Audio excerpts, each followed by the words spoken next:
전주 지형. SNS가 점점 활발해지면서 SNS상을 플랫폼으로 급물살을 타고 인지도를 올린 관광지들이 있다.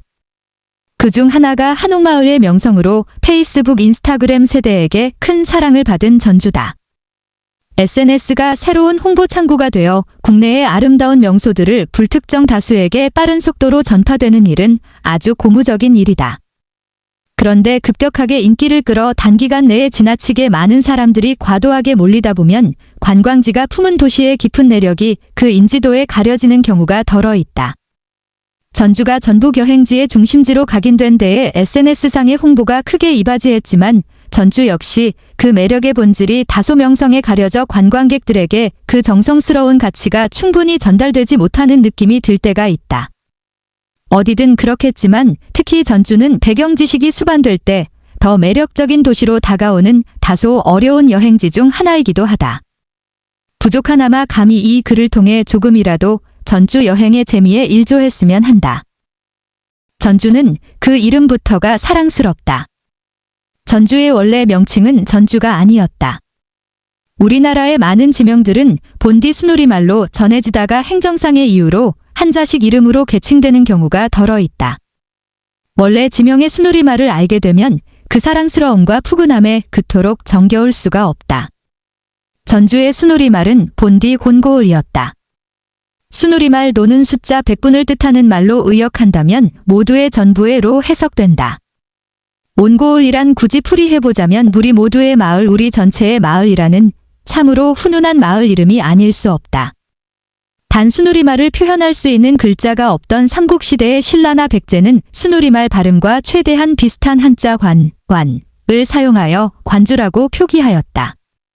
신라가 삼국을 통일한 이후 756년 경덕왕 15년 전국의 지명을 한자화하는 작업을 단행해 본이라는 순우리말을 한자로 표기한 관을 다시 훈차하여 전주라는 지명에 이르렀다. 이 당시 전주는 오늘날의 전주에 국한되는 지명이 아닌 전국을 이루는 구주 중 하나로 지금으로 비유하자면 시 개념이 아니라 도 수준이었으며 지금의 전주시가 당시 전주의 행정중심지였다. 통일 신라 말 한반도는 후고구려, 후백제가 생기며 다시 새 나라로 찢어졌다. 이때 백제 계승을 위시한 후백제의 시조 견훤은 전주의 수도를 삼았다. 견훤은 전라도 그중 지금의 광주광역시를 기반으로 성장했지만 백제 계승 이식이 조금 더 짙었던 북쪽 지역으로 근거지를 옮긴 곳이 전주였다. 전주는 한 국가의 수도였을 만큼 그 위상이 아주 오래전부터 남달랐던 곳이었고 행정도시로서의 내공이 여타 다른 지역들에 비해 아주 유구한 곳이었다.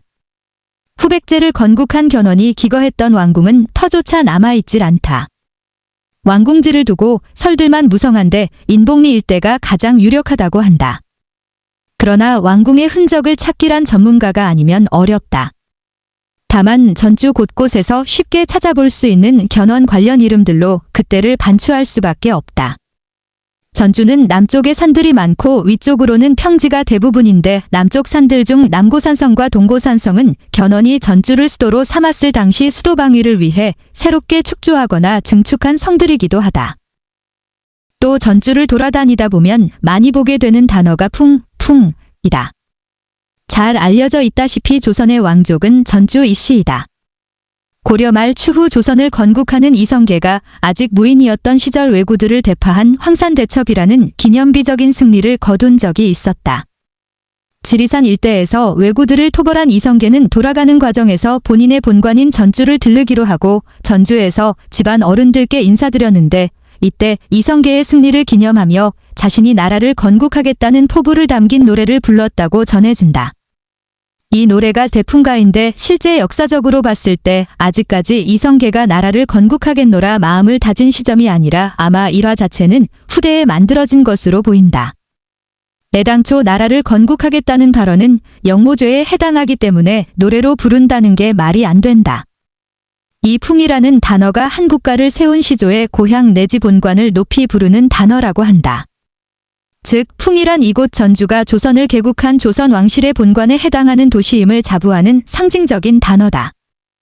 풍남문, 풍패지관, 풍년제과 등 일반 식당에서부터 평범한 가게에 이르기까지 전주에서 흔히 볼 수 있는 품은 전주의 자랑스러운 자의식을 뽐내고 있다. 전주에 대한 개괄적인 배경 지식은 이쯤으로 하고 이제 한 곳 한 곳을 돌아다니며 더 상세한 해설을 곁들여 보겠다. 전주를 압축하다. 국립전주박물관. 전주역에서 내리면 택시 승강장에서 택시를 타자마자 처음 하는 말이 정해져 있다. 기사님, 국립전주박물관으로 가주세요. 이렇게 말하면 늘 기사님들이 의아하게 되물어 보신다. 박물관이요? 아마 전주역에 오자마자 처음으로 가는 곳이 국립전주박물관이라고 말하는 손님은 별로 없나 보다. 국립전주박물관 주차장에서 내리면 3에서 4분가량 입구까지 걸어가야 한다. 입구까지 전북 곳곳에 흩어져 있던 고대시대, 우리 조상들의 고대 무덤들을 이전해 놓은 야외 전시들을 관람하면서 걸으면 금방이다.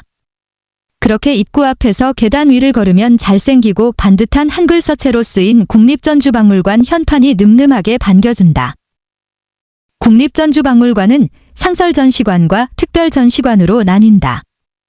특별전시관은 국립전주박물관의 공식 홈페이지와 SNS 채널을 통해 주기적으로 업데이트가 된다.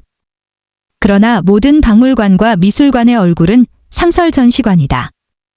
국립전주박물관의 상설전시는 역사실, 선비서예실, 전주와 조선왕실, 미술공예실 네 권역으로 이루어져 있다. 역사실은 비단 전주뿐 아니라 전주를 포함해 전북 전체의 역사를 시기순으로 그 유물을 통해 전시되어 있는 학술적인 공간이고, 선비서예실은 조선시대 양반 사대부들의 서예를 감상하는 공간이며, 전주와 조선왕실은 전주를 중점적으로 조선왕실의 본관과 엮어 그 이모저모를 풀이해주는 공간이다.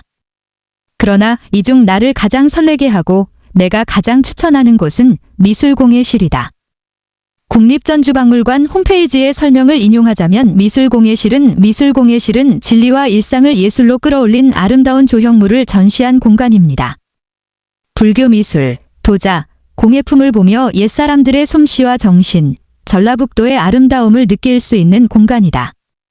전라북도 도처에서 발굴된 불교 미술품과 도자들 또한 수준급들이지만 내 발길은 내 마음을 아는지 가장 안쪽의 전주의 공예전시로 빠르게 향하고 있다. 공예전시에 서는 순간 빨랐던 내 발길은 급격하게 멈춘다. 전시되어 있는 공예전시품들은 대부분 특별할 게 없는 생활 가구들이다. 아주 유명한 누군가가 사용했거나 제작한 마스터피스라기보단 우리네 조상들이 어떤 생활 가구와 밀접하게 살아가는가를 보여주는 일상형 공예의 개념이다. 따라서 이 공예 전시는 보편적인 우리 한국인들의 멋과 품을 대표한다고 할 수 있다. 평범하고 수수하고 화려하진 않지만 그 담백하고 섬세한 우리 조상들의 공예 디자인 역량은 가히 어느 민족도 따라할 수 없는 독특한 개성이다.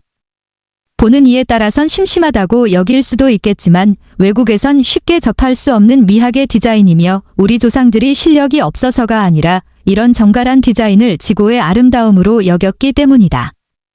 우리 한옥의 구조는 기본적으로 자식 문화인지라 사용하는 생활 가구들이 높낮이가 다 앉은 키에 맞추어져 있다. 그래서 부담스럽지 않고 친구처럼 정겹고 편안하다. 전북대 주거환경학의 박선희 교수는 조선시대 한옥의 가구 예술의 특징에 대해 첫째, 독창적인 면 분할과 질서미, 둘째, 목재가 지닌 특성을 최대한 살린 의장적 표현과 조형성, 셋째, 기능적인 디자인 글 꼽았다. 대표적인 가구품은 장이다. 전주는 예부터 장 제작으로 유명하여 전주장이라고 전국적으로 알아주던 일종의 브랜드였다. 전주장의 미적 정수는 면 분할이다. 장이 아니더라도 그간 많은 전문가들이 한국미의 가장 중요한 개념으로 면 분할을 이야기해왔다. 장에서 볼 수 있는 규칙적이고 대칭적이면서도 서로 다른 크기의 면 구성은 보이는 이에게만 보이는 즐거움이다. 더불어 목재의 색감과 질감까지 그 개성을 최대한 살렸으며 따라서 언뜻 모든 장들이 다 비슷하게 생겨 보이겠지만 장마다 그 디자인이 조금씩 다르다. 전시되어 있는 장마다 경첩 장식이 어떻게 다른지 구별해보는 재미도 있다. 전주장 외에도 각종 합, 부채, 소반 등 다양한 생활 가구들이 전시되어 있으며 이 전시를 구경하다 보면 생활상에서 엿볼 수 있는 우리 전통 미의식이 어떠했는지를 가늠하게 해준다. 이런 아름다움을 추구한 전통 미학의 공동체 속에 내가 있다는 게 뿌듯해진다. 이런 가구들이 어떤 식으로 배치되어 있었는지 옛사랑방의 모습을 재현해 놓은 구간이 있는데 주련이라고 집대문 앞 기둥마다 한시의 좋은 글고를 단편액을 뒤로 정갈하고 하나하고 높은 선비 정신을 보여주는 사랑방의 모습은 인간적인 채취로 가득하다. 장, 농, 소반, 탁자, 문갑, 문방사우, 궤, 서안, 고비, 보료방석 등이 다 저마다 있어야 할 곳에 있는 듯한 감각적인 단순미의 정성은 오늘날의 현대미술에서도 높은 가치로 인정받고 있다. 국립전주박물관에서 나와 입구 쪽으로 향하다 보면 전주시립박물관이 있다. 국립전주박물관은 전북 전체를 관장한다면 전주시립박물관은 전주 자체에 집중하고 있는 역사관이다. 이곳을 갔다 오고 안 오고는 확실히 앞으로 전주 여행의 식견과 감동에 큰 차이를 만든다. 체력이 있다면 꼭 방문해보기를 추천한다. 전주의 에너지, 콩나물국밥과 모주. 국립전주박물관은 전주 시내로부터 다소 떨어져 있다. 다시 택시를 타고 전주 시내로 들어오고 나니 어느덧 식사 시간이 넘었다. 전주에선 허기진 배를 든든하게 채우는 일이 어렵지 않다. 식상할 순 있지만 그렇다고 안 먹고 오자니 전주를 제대로 여행한 것 같지 않은 두 메뉴 콩나물국밥과 전주 비빔밥. 박물관 구경하느라 지쳤기 때문에 원기 충전을 위해 콩나물국밥부터 먹기로 한다. 전주에 맛있는 콩나물국밥집이야 많지만 가장 오래도록 명성을 유지해오는 양대산맥은 현대옥과 삼백집이다. 1979년 전주 남부시장에서 시작한 현대옥은 현재는 전국적으로 체인화되어 전주 시내 곳곳에서 쉽게 찾을 수 있다. 1947년 무려 대한민국 정부가 수립되기도 전에 시작한 삼백집은 하루에 300그릇의 콩나물국밥만 판다며 붙여진 상호명으로 삼백집 역시 전국적으로 체인화되었으나 현대옥에 비한 그 수가 적대 본점의 위상이 현대옥보다 더 큰 편이다. 보통 삼백집 하면 전주 중앙동에 있는 본점을 가리킨다. 전주의 콩나물국밥이 유명해진 계기는 국밥 자체보다는 콩나물 덕분이었다. 옛날부터 전주의 콩나물이 맛좋기로 유명하였으나 현재에는 옛 전주의 콩나물 품종은 사실상 사라지다시피 하였고 그 네임드만 전해질 뿐이다. 그러나 콩나물국밥이 전주를 대표하고 있으니 세대교체라고 쯤 해두자. 비록 옛날 전주의 그 콩나물은 아니지만 삼백집과 현대옥 모두 전주만의 특색 콩나물을 사용하고 있다고 한다. 콩나물국밥과 떼래야 뗄 수 없는 환상의 짝꿍이 있으니 모주다. 모주는 막걸리 베이스의 계피, 생강, 대추, 감초, 인삼, 칡 등 8가지의 한약재와 흑설탕을 넣어 끓인 술이다. 모주의 어원은 광해군 당시 광해군의 계모 인목대비의 어머니가 직접 담근 술이라 하여 대비모주에서 유래했다는 설과 술을 하도 많이 마시는 아들의 건강을 위해 그 어미가 한약재와 막걸리를 함께 끓이며 시작했다는 설이 있다. 어느 쪽이든 점원이와 관련한 내용이다. 정확한 시작점을 알 수 없으나 최소 조선 후기 때는 문헌상에 종종 등장한다. 술이긴 하지만 도수가 2도밖에 되지 않으며 그 달짝지근함이 술이 아닌 음료수로 느껴진다. 너무 부담스럽지 않아 전주 사람들에겐 해장술로도 많이 사랑받고 있고 달달하면서도 알싸한 향이 담백한 콩나물국밥과 어울려 그 깊이가 일품이다. 풍패지관에서 전라가명, 풍남문까지. 전주는 관광지들이 넓지 않은 범위에 몰려 있어서 여행 시 동선 짜기가 수월한 편이다. 운동이라고 생각하면 대부분 걸어서 왔다 갔다 할 수 있을 정도다. 삼백집이 있는 중앙동에서 전주 한옥마을 쪽으로 걷다 보면 길가에 큼지막한 옛 건물 하나가 시선을 끈다. 그리고 시원시원한 글씨로 풍패지관이라고 적힌 편액이 자신을 당차게 소개하고 있다. 풍패지관은 객사다. 객사란 쉽게 말해 조선시대판 초고급 호텔이다. 외국 사신이나 왕실 종친 혹은 고위직 정치인이 공적인 업무로 특정 지역을 방문할 시 묵게 되는 호텔이다. 공적 업무차 방문이라 함은 당연하게도 주로 지방의 큰 도시들이었고 따라서 큰 도시마다 객사를 세워두었다. 당시 VIP들이 방문하기 때문에 객사의 규모는 남다를 수밖에 없었고 현재 남아있는 객사들은 별로 되지 않으며 전주 객사가 그중 하나이다. 전주 객사는 언제 처음 창건되었는지 기록이 없으나 조선 9대왕 성종대에 개축하였다는 기록이 있다. 전주는 왕실의 본관이기 때문에 이란 한자를 사용해 풍패지관이라고 불렀다. 풍패는 중국 한 고조 유방의 고향인데 이로 인해 풍패가 왕실 본관 혹은 고향을 뜻하는 고유명사가 됐기 때문이다. 객사의 구조 오피스 기능을 하는 정가운데 정청 건물이 있고 좌우로 숙소 기능을 하는 시컨이 있다. 전주의 풍패지관은 건물의 높이가 낮고 지붕의 크기는 커서 확실히 그 위험이 남다르다. 단 자칫 지붕의 과중한 하중으로 인해 불안정해 보일 수 있지만 좌우로 이컨이 날개를 피듯 펼쳐 있어서 권위를 갖추면서도 부드럽고 단정한 모습까지도 취하고 있다. 대부분의 객사들이 그렇듯 일제강점기 때는 객사의 기능을 잃고 다른 업무 용도로 쓰였다. 풍패지관 역시 좌우 이컨이 소실되었으나 1999년 복원하였다.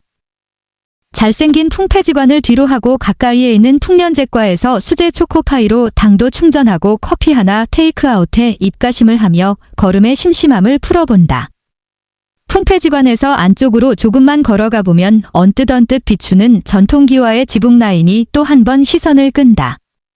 가까이 가면 그 반질반질한 전통 목조 건축의 나무 재질이 혹시 한옥 게스트하우스인가 하고 착각하게 된다. 이곳은 전라가명이다. 전라가명은 조선시대의 도청 건물이었다. 도청은 해당 도에서 가장 행정적으로 중요한 곳에 위치하는 법이다. 도에 딱 하나밖에 없는 도청 소재지가 그 지역에 남다른 상징적 지위를 주는 셈이다. 조선시대 전라도의 도청 소재지가 전주에 있다는 것만 봐도 전주의 행정적 위상을 대변해준다. 그런데 생각보다 이곳 전라가명 안에는 방문객들이 많지 않다. 누가 봐도 깔끔한 외관으로 인해 전통 건물이라고 생각이 안 된다. 전라가명은 태조 이성계 때 만들어져 일제강점기 때도 그대로 도청으로 활용되었으나 한국전쟁 때 완전 소실되었고 2020년이 되어서야 복원이 끝났다. 복원된 지 얼마 안 되어서 외관이 이토록 깔끔했던 것이었다. 전라가명 담벽에는 일제강점기 시절 본래 모습이 흑백 사진으로 남아 소개되고 있다. 지금은 우후죽순 새로 생긴 건물들로 가려져 있지만 사진 속 당시 모습을 보면 이곳 전라가명에서 전주성의 대문 풍남문이 육안으로 보였던 것을 확인할 수 있다. 흑백 사진처럼 전라가명에서 쭉 앞으로만 곧장 가면 전주성의 대문 풍남문을 볼 수 있다. 풍남문은 비유하자면 전주의 숭례문이다. 전주같이 큰 도시들엔 도심부의 성을 둘러싸았고 동서남북으로 큰 대문들을 두었다. 한양도성에 숭례문, 흥인지문, 돈의문, 홍지문이 있었던 것처럼 말이다. 그러나 이런 큰 도시들의 성벽들은 일제강점기 시절 도로를 정비해야 하느라 모조리 훼손되었다. 대문들마저도 몇 개만 남고 철거되었고 전주성의 경우 대문인 풍남만만 살아남았다. 전주는 전라도 전체를 관할하는 지역이었던 만큼 전주성의 대문 풍남문은 비단 전주 한 고을만의 대문은 아니었다. 전라도 전체의 문이나 다름없었고 현판도 호남제일문이라고 걸려있다. 풍남문은 일제강점기 때 살아남긴 했지만 그 원형은 많은 부분이 손상되었고 지금의 호남문은 1978년 몇 년간의 복원 과정을 거친 모습이다. 풍남문을 보면 지리적 상징성도 상징성이지만 내 상상력을 가장 자극하는 사건은 바로 동학농민운동 때의 모습이다. 지금의 전북 정읍에서 걸기한 동학농민군은 조선관군을 상대로 연전연승을 거두며 사또들이 버리고 도망친 이 전주성에 무혈입성했다.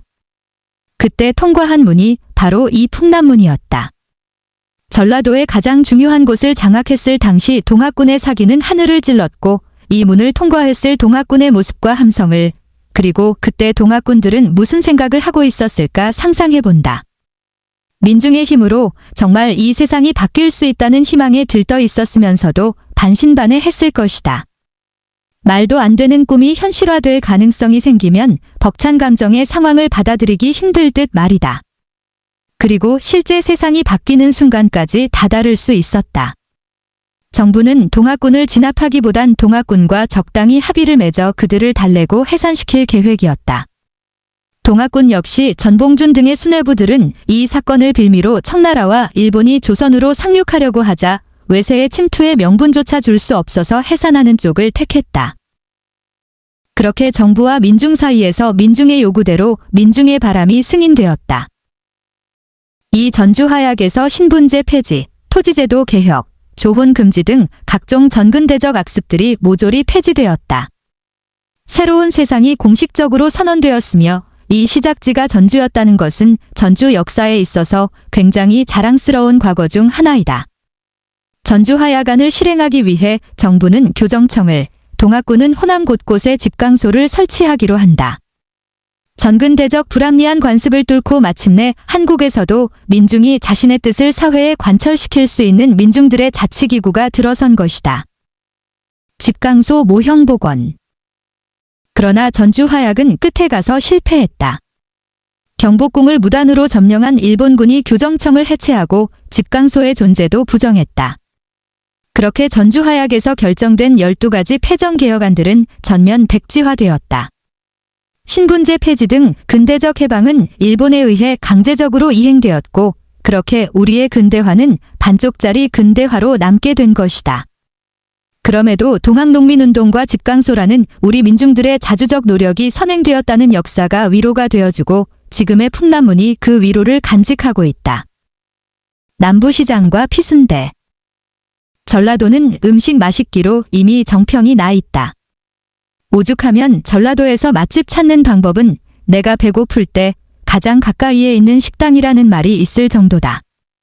전라도가 음식으로 소문난 배경엔 전라도 면적의 대부분이 평야지대로 한반도의 곡창지대이고 풍부한 쌀 덕에 반찬 문화가 발달했기 때문이라는 생활사적인 이유가 있다.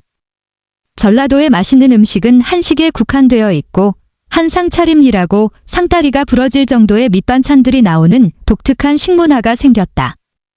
처음 주문을 하면 그때의 상황에 따라 정해지지 않은 반찬들이 나오고 추가 주문하는 형태이다. 경남에서는 실비 혹은 다찌라고 부르지만 실비와 다찌는 해산물이 쉽게 잡히는 바닷가, 마을에서 다양한 해산물을 접할 수 있도록 생겨난 것이고, 전라도의 한상차림, 문화는 품종 좋고 질기고 찰진 우리의 흰쌀밥을 더 맛있게 먹을 수 있기 위해 만들어진 전라도만의 개성 어린 식문화다. 이 상차림에는 생면부지에 지나가는 나그네에게도 따뜻한 밥 한 공기 대접하려 했던 훈훈한 과거, 우리네 풍속의 흔적이 담겨 있다고 해석할 수도 있겠다. 그래서 상차림은 비단 배만 채울 뿐 아니라 여행객에게 흰쌀밥과 양념 잘 배인 반찬만큼이나 가슴으로도 정신적으로도 기분을 좋게 만드는 힘이 있다. 전주뿐 아니라 전라도 어디든 방문을 하면 이 한 상차림을 놓치고 올 수가 없다. 전라도 중에서도 대도시 위주로 더 큰 상차림집이 분포해 있어서 전주를 방문할 땐 더더욱 한 상차림집을 찾게 된다. 첫째 날 밤도 푸짐한 상차림 대접을 받으며 모주에 막걸리 거나하게 배를 채운 상태로 숙소에서 기절하듯 잠이 들었다. 숙소는 일부러 남부시장 근처에 잡는다. 첫째 날 과음할 걸 알고 미리 해장할 음식을 찾아두었기 때문이다. 과음을 했지만 생각보다 일찍 눈이 떠졌고 남부시장으로 들어가 조정례 남문 피순대를 찾는다. 게스트하우스 사장님들이나 택시 기사님들께 전주에 와서 꼭 먹어봐야 하는 식당을 묻는다면 열의 9은 이 피순대집을 이야기해 주신다. 친구들에게 한국인의 소울푸드를 묻는다면 순대가 빠지는 경우가 많다. 그때 순대를 이야기하면 모두가 격한 공감의 탄식 소리가 나온다. 토종순대는 우리나라 각 지방별로 상이하다. 예전 서울 촌놈의 국내 여행 부수기 속초편에서는 아바이 순대와 오징어 순대를 이야기한 적이 있고 이번 전주편에서는 피순대를 소개할 예정이다. 전주의 피순대는 속초의 아바이 순대처럼 돼지 대창을 사용하고 마찬가지로 선지가 들어가지만 이름에서 알 수 있듯 선지가 가장 메인이다. 아바이 순대보다 훨씬 더 선지의 양이 많이 들어가 전국의 모든 순대들 중 그 식감이 가장 쫄깃하고 향이 강렬하다. 찾아보니 피순대의 영어 명칭이 블러드 소시지라더라. 이중 남부시장의 조정례 남문 피순대는 1972년 개업한 남부시장의 터줏대감으로 다행히 아침 일찍 들어와 바로 먹을 수 있었지 저녁 시간대에는 웨이팅이 필수다. 피순대만큼이나 전주에서는 이 남부시장을 주목해야 한다. 전주의 유명한 식당과 만난 음식들이 대부분 이 남부시장에서 태어났으니 전주의 어머니 같은 곳이다. 남부시장의 역사는 아주 오래됐다. 조선시대부터 지금의 남부시장 자리에 상권이 조성되었고 조선 후기에는 전국에서 가장 규모가 큰 15개의 시장 중 하나였다. 남부시장 앞에 풍남문이 떡하고 자리하고 있으니 조선시대에 이 시장은 읍성 밖에 있던 시장이었던 것이다. 조선시대에는 남부시장 외에도 여러 시장들이 읍성에 분포하고 있었으나 일제강점기 전라도 경제의 중심이 전남의 경우 목포로, 전북의 경우 군산으로 이동하면서 전주의 상세가 많이 위축되었고 일제는 전주 내 모든 시장들을 남부시장 하나로 일원화했고 남부시장이란 명칭도 풍남문 쪽에 있다고 하여 이때 생긴 이름이다. 해방 후 남부시장은 전주의 유일한 전통시장으로 그 위상의 명맥을 이어왔지만 90년대 이후로 소비 수준이 올라가며 전국의 전통시장이 위기를 겪었으나 2000년대부터 청년몰을 열어 청년들의 창업과 상생하며 새로운 모습의 전통시장으로 탈바꿈하였다. 덕분에 여러 세대들이 남부시장에 몰리는 진풍경을 구경할 수 있으며 청년몰에는 놀거리 먹거리 투성이다. 간단하게 혼자서도 낮술을 할 수 있는 공간도 마련되어 있다. 전주의 랜드마크, 전동성당. 전주의 랜드마크가 무엇이냐는 질문에 아마 많이들 한옥마을을 언급하리라 예상하지만 어떤 지역을 식별하는 목표물이란 사전적 정의대로라면 전동성당이 더 적합하지 않을까 싶다. 전주 한옥마을 입구에 위치해 있어서 마치 이제부터 여행의 하이라이트가 시작임을 알리는 전동성당은 전주의 관광지들 중 가장 높기 때문에 가는 길 내내 스카이라인 위로 언뜻 비추고 있다. 그리고 바로 앞에 두고 횡단보도에 있을 때 절반가량 보이는 전동성당의 모습에 가슴이 설레며 전동성당 입구 안으로 들어가면 그 위풍당당함에 압도되는 느낌이 있다. 전동성당은 여느 고딕양식으로 통일되어 있는 타 지역 성당들과 살짝 다르다. 기본적으론 수직성을 강조한 고딕양식이라지만 로마네스크 양식처럼 벽면이 두껍고 돔을 활용해서 이국적이고 신비스러운 분위기를 자아낸다. 나는 십자가의 크기와 부피감을 최소화하고 돔으로 대체했다는 건축적 발상이 가장 인상적이다. 벽돌의 색깔 또한 다른 성당과 달리 주황빛의 밝은 색을 띠고 있어서 주황색 회빛색 돌과 지붕의 청록색의 조합이 산뜻한 이미지를 살려준다. 성당 옆 예수상이 두 팔을 활짝 벌리고 있어서 푸근한 마음마저 든다. 전동성당의 설립 경위는 우리나라 최초의 천주교 박해 사건인 신유박해 디른바 진산 사건으로 거슬러 올라간다. 때는 조선의 22대 왕 정조 제위 15년째이던 1791년. 지금은 충청도지만 과거에는 전라도였던 진산에 살고 있던 사대부 양반 겸 천주교 신자였던 윤지충과 권상현이 모친상을 당하곤 제사를 지내지 않은 채 천주교식으로 장례를 치렀다. 제사를 효의 상징으로 여기던 당시 조선의 유교 성리학 사회에서는 윤지충과 권상현이 어머니의 신주를 불태웠다는 사실을 용납할 수가 없었다. 불효는 반역만큼이나 중죄로 다스렸던 조선이었기에 두 사람은 체포되어 순교하였다. 윤지충이 정약용과 외가 친척지간이라 화는 정조의 측근이었던 정약용에게까지 번졌던 나름 큰 사건이었다. 이때 윤지충과 권상현이 전주 풍남문 밖에서 차명되었다고 하는데 이후 1889년 프랑스 보든의 신부가 인근 부지를 매입했고 1914년 푸아넬 신부가 성당 공사를 단행해 전동성당이 태어났다. 이토록 전동성당은 일제 때부터 지금까지도 전북 천주교의 구심점 역할을 하면서도 많은 관광객들이 찾는 성지가 되기도 했다. 전동성당이 가장 아름답게 보일 때는 한옥마을 조망소로 올라가 한옥마을을 굽어볼 때 멀리 보이는 성당 돔의 스카이라인이다. 나도 어지간히 성당의 돔에 빠졌나 보다. 조선 왕실의 본향, 경기전과 전주사고. 전동성당 건너편에는 경기전이 있다. 역시나 사람들이 운집해 있다. 왕의 얼굴을 그린 그림을 어진이라고 하는데 조선의 27명 왕들 중 현재 태조 이성계, 영조, 정조, 고종, 순종의 어진만이 온전하게 남아있다. 조선은 왕의 어진을 귀하게 여겨 잘 보관해 두었으나 한국전쟁 때 대부분이 소실되어 버렸고 여타 왕들은 그 흔적을 찾아 새롭게 복원하였다. 거의 모든 어진 진품들은 서울의 국립중앙박물관 혹은 국립고궁박물관에서 소장 중이지만 유일하게 태조 이성계의 어진 진품이 소장된 곳이 조선왕실 전주 이씨의 본관이 전주고 그 중에서도 바로 이 경기전이다. 태조 이성계의 어진은 조선시대 내내 26점이 있고 각기 다른 지역에서 관리했으나 지금 남아 전해지는 것이 전주의 그것이 유일하다.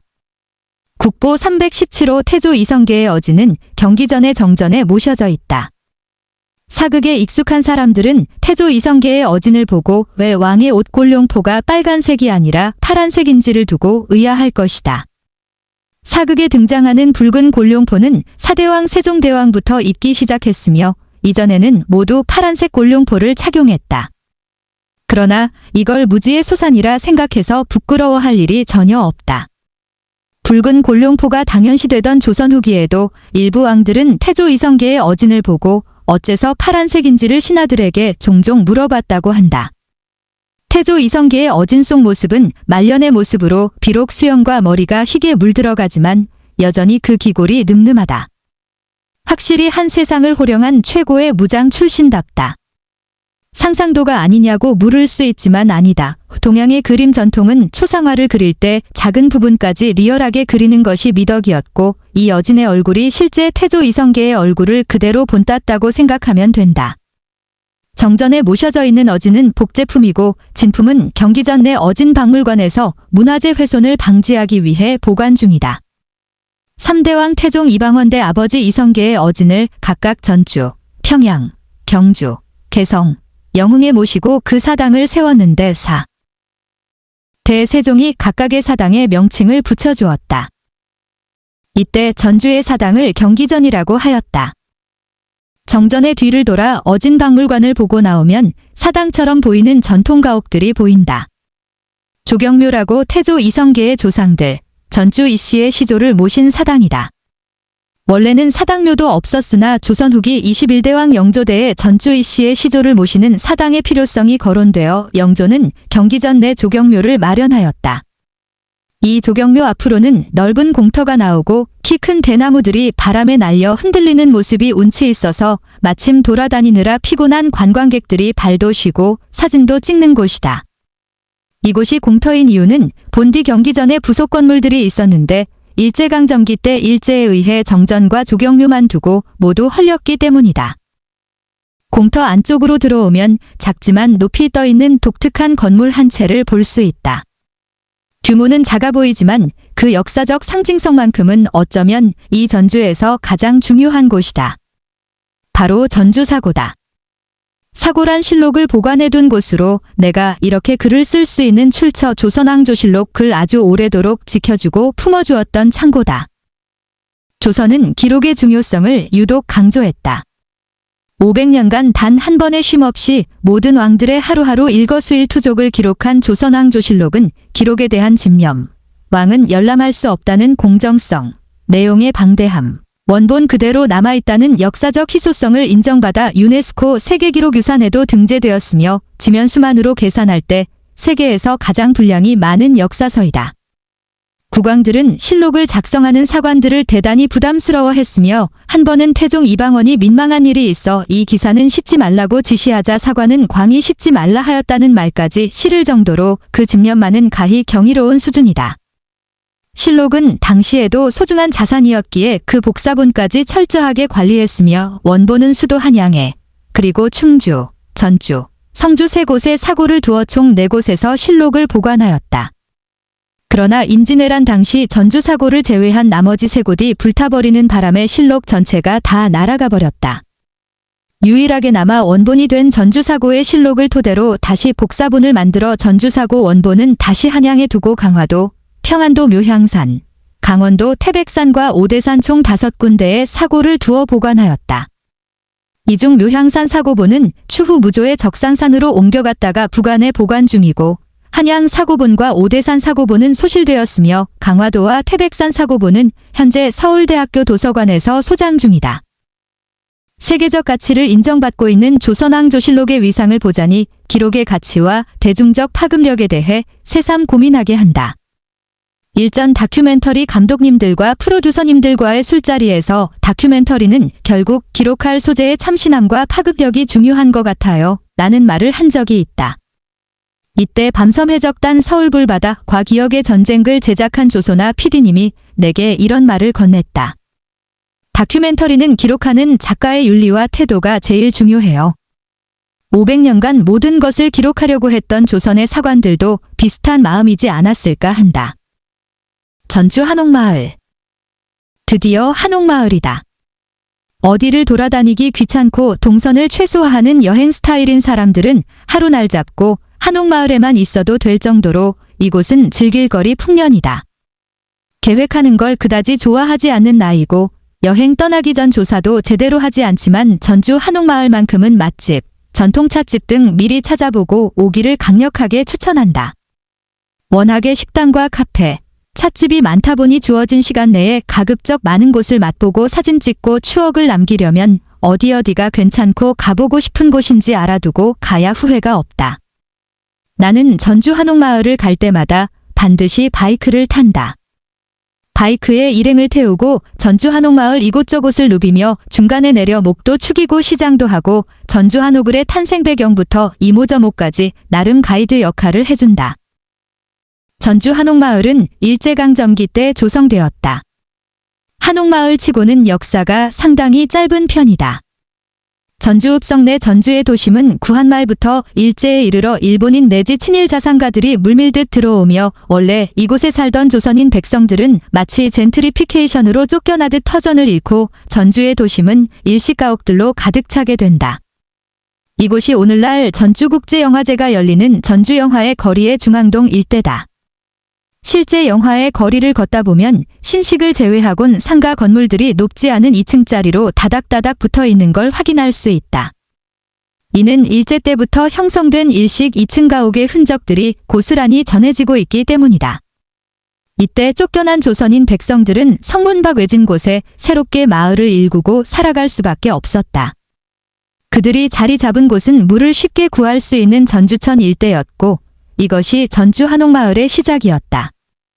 일제 입장에선 조선인들끼리 조성한 마을을 감시할 필요가 있었고 이 한옥마을을 굽어볼 수 있는 곳에 경찰서를 따로 만드는데 그곳이 오목대다.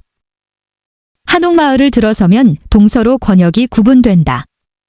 전동성당이 있는 쪽과 경기전이 있는 쪽 사이로 큰 대로변이 나 있고 이 길이 유일하게 차량이 진입할 수 있는 나름 한옥마을의 힘이 되어주는 길이다. 이 길이 과거 전주 읍성 성벽이었다. 따라서 경기전 쪽 권역은 과거의 성 안에 있는 곳이었으며 전동성당 쪽 권역은 성 밖의 영역이었다. 한옥마을이라고 다 똑같은 곳이 아니다. 물론 대로변에 즐비해 있는 상가 건물들은 최근에서야 새롭게 만들어진 곳이고 바이크를 타고 전동성당 방면으로 전주천이 나올 때까지 쭉 들어가면 점점 인적이 한산해지고 사람의 발길이 없어지는 걸 확인할 수 있다. 이곳이 주거지역이기 때문에 상권이 많이 약하기 때문이다. 즉 전주천을 마주하고 있는 인적 드문 일대가 전주 한옥마을의 본 모습이고 발상지이다. 개인적으로 전주 한옥마을 중 가장 안온하고 아름다운 곳이며 데려간 일행들도 이 전주천과 청열로 일대가 가장 좋았다고 입을 모은다. 다시 바이크를 타고 상권의 중심부가 되는 곳으로 나온 뒤 이번에는 경기전 쪽 권역의 한옥마을 일대를 누벼보기로 한다. 전동성당 쪽 권역은 안쪽으로 들어갈수록 사람의 발길이 줄어들지만 경기전 쪽 권역은 아무리 들어가도 사람들의 발길이 끊길 생각을 안 한다. 상권이 단절되지 않고 이어지고 있기 때문이다. 해방 후 현대에 이르기까지 원래 전주천 방면에 집중되어 있던 전주 한옥마을은 그 규모와 상권을 점점 넓혀가다 성벽이 허물어진 자리를 넘어서 한옥마을 주차장이 있는 곳까지 확장되었고 경기전 쪽 권역은 전통적인 한옥마을이라기보다 한옥이라는 컨셉으로 최근 들어 조성되었다고 보면 된다. 전주 한옥마을의 상업적 기능이 대폭 강화되면서 현재의 한옥 구조는 대부분은 관광지적 성격에 맞게 세단장한 모습들이다. 그나마 원래의 모습을 보고 싶으면 전주천 방면으로 한옥마을 안쪽까지 들어와야 한다. 남부 한옥의 일반 양식인 일자, 딜, 형 모습을 갖고 있는 찻집 혹은 게스트하우스들도 종종 있기도 하지만 일부러 찾으러 다니지 않는 이상 쉽게 발견하긴 어렵다. 한옥마을을 돌아다니다 내 구미를 확 잡아당기는 현판을 발견했다. 전주전 통술박물관 질단 바이크를 멈추고 안에 들어가 보았다. 애주가라면 전주의 지강주를 모를 리 없다. 이강주는 배와 생강으로 빚은 전통 증류주로 제조에 들어가는 재료 울금이 한때 전라도에서 임금께 진상할 정도로 품질이 좋아 자연스레 전라도에서 이강주 제조가 시작되었다고 한다. 조강조를 배출한 한양 조씨 가문이 대대로 전주에서 이강주를 빚어왔는데 배와 생강 외에도 울금, 쌀, 계피, 누룩, 꿀 등을 첨가하고 기본적으로 6개월을 숙성시키고 종류에 따라 1년, 3년까지 추가적으로 숙성시키기도 한단다. 그러나 현대에 와서 박정희 30 당시 1965년 양곡관리법에 따라 쌀로 증류주를 제조하는 주조가 금지되면서 많은 전통 증류주들이 그 맥이 끊겼다. 1988년 이후로 전통 증류주에 대한 관심이 치솟았고 관과 명인들의 활약에 의해 일부 전통 증류주들이 맥을 회복하는 데 성공했다. 이강주의 경우도 처음 전주 땅에서 이강주를 빚어 먹었던 한양조 씨의 조정혁 명인이 이강주 복원에 앞장섰고 1996년 농식품부 식품명인 9호로 지정되었다고 한다.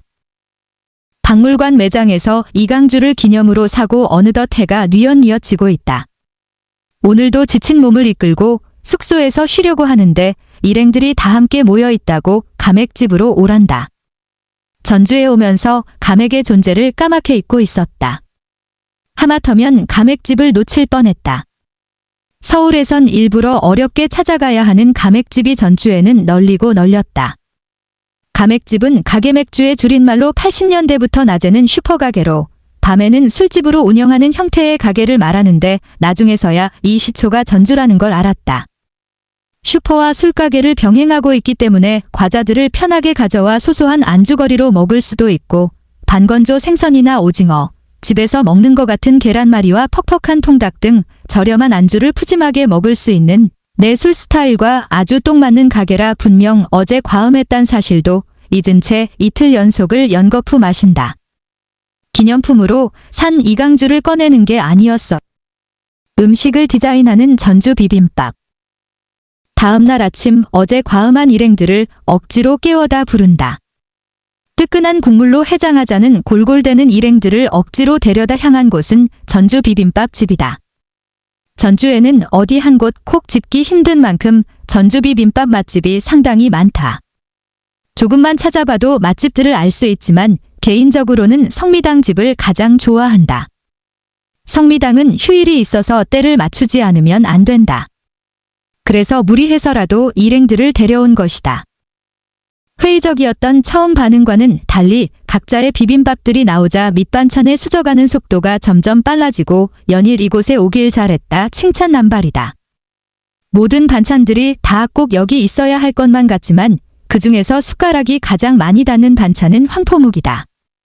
치자물을 섞어 쑤었기 때문에 노란 황금빛이 나는 황포묵은 전북 향토 음식이기에 우리 같은 서울 출신들에겐 쉽게 접할 수 있는 음식이 아니라 호기심 반 맛있음 반으로 가장 인기 많은 반찬이다. 이때 다들 각자의 비빔밥 그릇에 이미 황포묵이 있어 아까부터 먹고 있었다는 말을 하자 다들 유심히 저마다의 비빔밥 그릇을 보더니 정말로 노란 황포묵을 있는 걸 확인하고 놀란다. 전주 비빔밥의 시그니처가 바로 이 황포묵이다. 비빔밥은 어느 한 지역 고유의 음식이라고 할 수 없다. 냉장고를 열면 안에 있는 음식들을 죄다 섞어 비벼먹는 욕구가 치솟는 것처럼 여러 재료의 음식들과 밥을 함께 비벼먹는 식문화는 어디서나 누구나 쉽게 생각해낼 수 있기 때문이다. 이 중 전주의 비빔밥이 유독 이름을 날린 이유는 다른 지역에선 넣지 않는 황포묵을 고명으로 올리기 때문이다. 고작 황포묵 하나로 전주 비빔밥이 전국의 비빔밥을 제패할 수 있었나 회의할 수도 있다. 황포묵의 맛보다는 멋이 크게 작용했으리라 생각된다. 전주 비빔밥을 주문하고 내 앞에 나오면 형형색색의 음식 디자인에서부터 이미 눈이 즐겁다. 전주 비빔밥은 전국의 모든 비빔밥들 중 가장 예쁜 비빔밥이다. 음식의 비주얼이 음식의 맛에 얼마나 큰 영향을 주는지를 느끼게 해준다. 이 비주얼 디자인에 혁혁한 공을 세우는 재료가 노란 빛을 띠는 황포묵이고 정가운데 샛노란 빛을 반사하는 날달걀도 한 몫을 하고 있다. 이 날달걀 또한 전주 비빔밥의 시그니처 중 하나이고 말이다. 다양한 색깔의 기타 나물들, 새빨간 선명도를 높여주는 고추장까지 그리고 빠져서는 안 될 질소하고 단아하면서 고급스러운 때깔을 만들어주는 녹그릇까지 세 개 조합이 완벽하리만큼 이상적이다. 우리의 한식 중에서 가장 예쁜 음식은 비빔밥이라는 내 견해는 아직까지는 깨지지 않았다. 전주국제영화제의 FILM 고주온. 언젠가부터 매년 4월 말에서 5월 초면 늘 전주를 갈 일이 생긴다. 부산국제영화제와 함께 우리나라 영화제의 양대 산맥으로 한국예술영화계를 지탱하고 있는 전주국제영화제가 열리기 때문이다. 영화제 시즌이 되면 노란색 옷을 입은 지푸지기 자원활동가들과 저마다 배지를 건 영화인들, 그리고 영화를 즐기러 온 관객들로 전주영화의 거리는 예술적 기운으로 가득 찬 북새통을 이룬다. 전주중앙극장, 백도극장, 제1극장, 현대극장 등 전주에는 옛날부터 여러 극장들이 집중 분포해 있던 영화의 도시였다. 한국 영화의 흐름과 유행이 크게 뒤바뀔 준비를 하던 20세기와 21세기 분기점에서 전주시의 도움과 일부 영화인들의 주도로 2000년 전주국제영화제가 공식적으로 시작해 어느덧 20주년을 넘어섰다.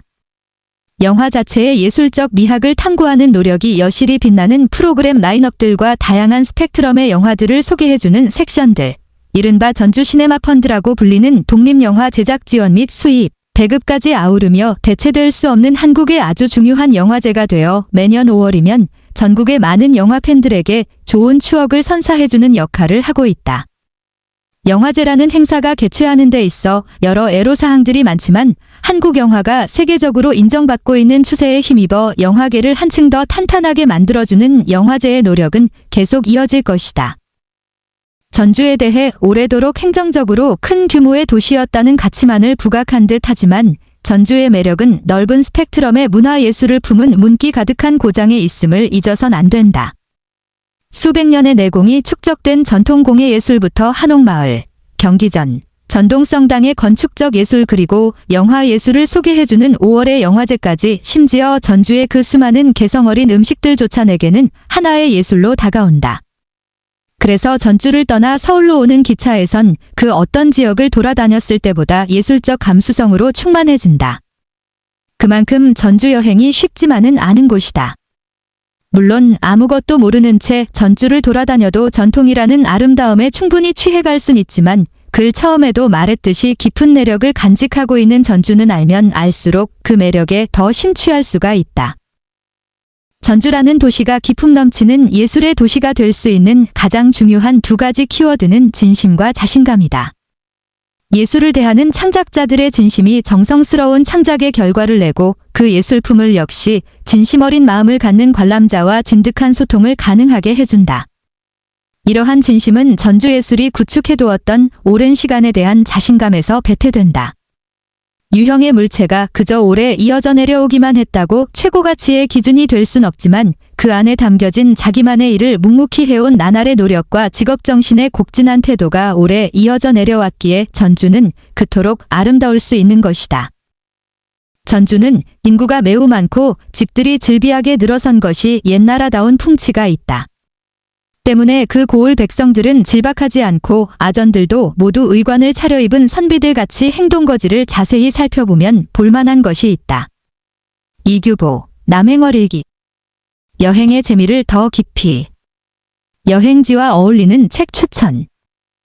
전봉희, 권용찬 한옥과 한국주택의 역사. 저자 두 분 모두 서울대학교 건축학과 출신으로 한옥이란 무엇인가에 대해 다시 한번 고민하게 만들어주는 책입니다. 한옥은 직역하자면 한국인들의 집이라는 뜻일 텐데 통상적으로는 전통적으로 우리 조상들이 살았던 집 전체를 가리키죠. 그러나 한옥이란 용어 자체는 개화기 서양식 양옥에 들어오며 이를 구분하기 위해 생겨난 용어입니다. 이전까지 우리 조상들의 가옥 형태도 시기에 따라 지역에 따라 천차만별이었고 한옥의 개념은 우리가 생각하는 것보다 훨씬 더 광범위하죠. 한옥과 한국주택의 역사는 한반도를 무대로 한 선사시대부터 고대시대, 고려와 조선의 중세시대, 조선 후기를 거쳐 격변의 20세기 그리고 현대 아파트 문화에 이르기까지 시대적 패러다임의 변화는 물론 한옥의 본질을 찾는 여로에 맞추어 풀어가는 책입니다. 두껍지 않은 분량의 2000년 역사의 한옥의 특질들이 압축적으로 소개되고 있으며 한옥과 우리 한국인의 주택 사이의 상관성 그리고 향후 우리 주택의 흐름은 어떻게 진행될 것인가에 대한 분석까지도 제시되어 있습니다. 여행의 재미를 더 깊이. 여행지와 어울리는 영화 추천. 임권택 감독의 달빛 길어올리기. 가장 한국적인 것만을 추구하며 영화를 만들어 오신 대가 임권택 감독의 2011년작인 동시에 무려 101번째 작품입니다.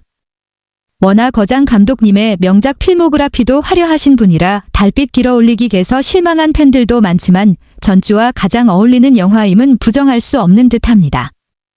박훈정 배우님이 맡은 필용은 만년 7급 공무원을 벗어나지 못하고 있는 와중에 상사의 추천으로 전주시의 한지를 홍보하고 복원하는 사업을 담당합니다.